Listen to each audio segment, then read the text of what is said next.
महाभारत युद्ध के बाद जब धर्मराज युधिष्ठिर ने श्री कृष्ण से पूछा, कलयुग में जब अधर्म बढ़ेगा तब कौन बचेगा और कौन नहीं, तब श्री कृष्ण ने विस्तार से बताया कि कलयुग में कौन सुरक्षित रहेगा और कौन विनाश का शिकार होगा।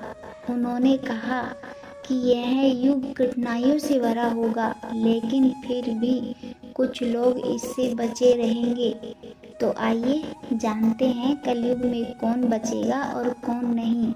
श्री कृष्ण के बताए अनुसार श्री कृष्ण ने कहा था कि जब कलयुग अपने चरम पर पहुंचेगा तब धर्म केवल नाम मात्र का रह जाएगा। धन और पद ही सबसे बड़ा सत्य बन जाएगा। संतान माता पिता का आदर करना छोड़ देगी। शिक्षा केवल धंधा बन जाएगी। सच्चा ज्ञान दुर्लभ होगा। पृथ्वी पर प्राकृतिक आपदाएं बढ़ेंगी। भोजन शुद्ध नहीं रहेगा। जल और वायु प्रदूषित हो जाएंगी। न्याय धनियों के पक्ष में रहेगा। गरीबों को सताया जाएगा। लेकिन इन सब के बावजूद कुछ लोग बचेंगे। कौन होंगे वे? कलयुग में कौन बचेगा? श्री कृष्ण ने स्पष्ट रूप से कहा है कि कलयुग में उन्हीं का अस्तित्व बचेगा जो कुछ विशेष गुणों को अपनाएंगे, जो सच्चे भक्त होंगे। कलयुग में केवल वे ही सुरक्षित रहेंगे जो भगवान के प्रति सच्ची श्रद्धा और भक्ति रखते हैं। जो व्यक्ति निस्वार्थ भाव से ईश्वर की भक्ति करेंगे वे किसी भी संकट से बच जाएंगे। श्री कृष्ण ने कहा कि जो गीता के उपदेशों का पालन करेगा उसका जीवन सुरक्षित रहेगा। भक्ति का अर्थ केवल पूजा पाठ नहीं बल्कि सच्चे धर्म का पालन करना भी है, जो अपने कर्म को श्रेष्ठ बनाएगा। कलयुग में जो व्यक्ति अपने कर्मों को शुद्ध रखेगा वही बचेगा।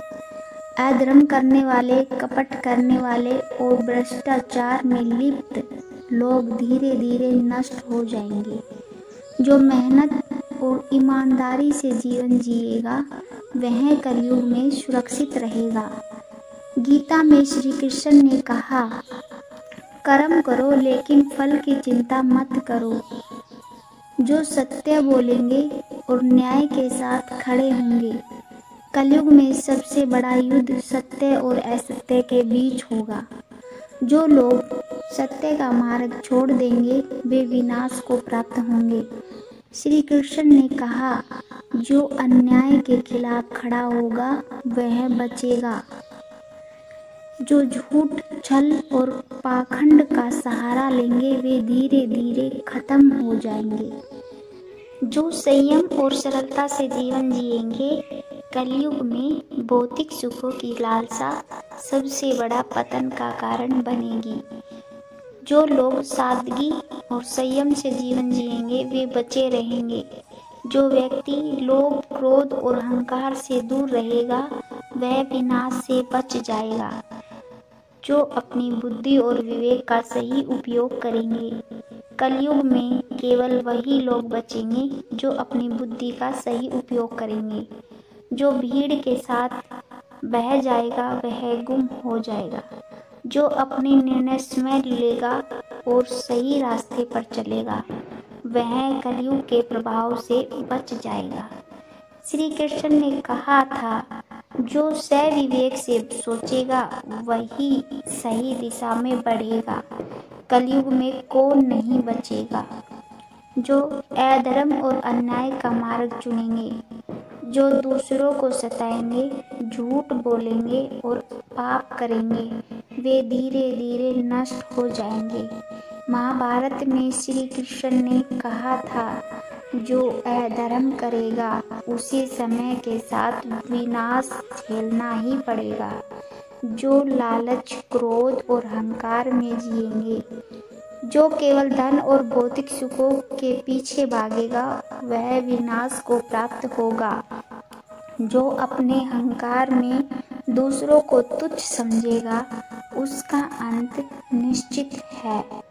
जो अपने माता पिता और गुरु का अनादर करेंगे, श्री कृष्ण ने कहा था, जो माता पिता और गुरु का सम्मान नहीं करेगा वह नष्ट हो जाएगा। कलयुग में माता पिता को अपमानित करने वाले लोग धीरे धीरे दुखों में गिर जाएंगे। जो धर्म और सत्य से दूर भागेंगे, जो लोग धर्म का मजाक उड़ाएंगे, वे धीरे धीरे पतन की ओर बढ़ेंगे। महाभारत के शांति पर्व में श्री कृष्ण ने कहा था, जो धर्म को नहीं मानेगा वह अपने ही कर्मों से नष्ट हो जाएगा।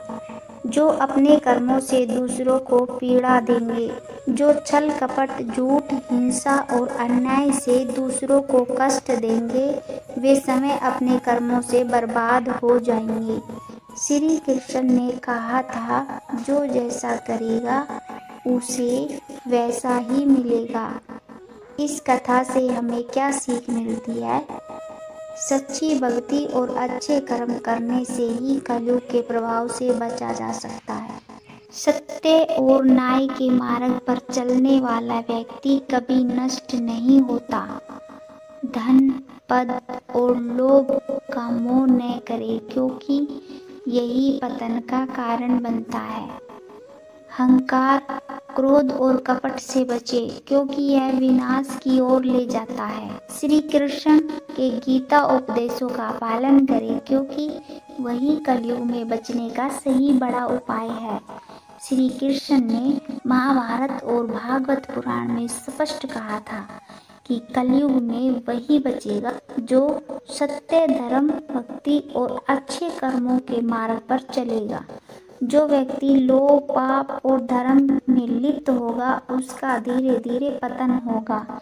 इसीलिए यदि हम श्री कृष्ण के दिखाए मार्ग पर चले, तो चाहे कलयुग कितना भी कठिन क्यों न हो, हम सुरक्षित रह सकते हैं। अगर आपको यह कहानी पसंद आई तो इसे शेयर करें, लाइक करें और हमारे चैनल बोलती कहानियों को सब्सक्राइब करें। जय श्री कृष्ण।